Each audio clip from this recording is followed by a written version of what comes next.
¿Cómo les va, gente? Bueno, espero que muy bien. Siempre es una buena ocasión para hacer un videíto. Yo venía caminando y encontré esta aislación. Esto es una cupla dieléctrica que se pone habitualmente a la salida de la llave de paso de media presión, y a la salida va conectado el regulador.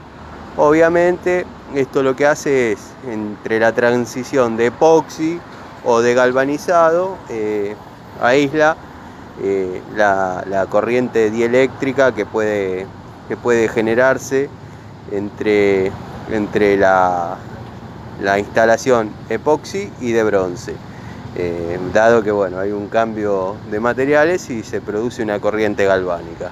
De un lado tiene rosca de 3/4 derecha y del otro lado una rosca izquierda que podría ser también de 3/4. En otros modelos de cupla viene con 3/4 como para conectar el regulador.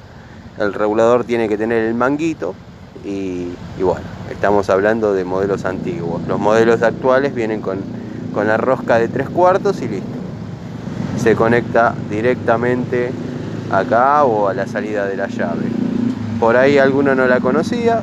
Esta cupla, este artefacto, este adminículo, como le quieran llamar, se utilizaba mucho en las antiguas instalaciones.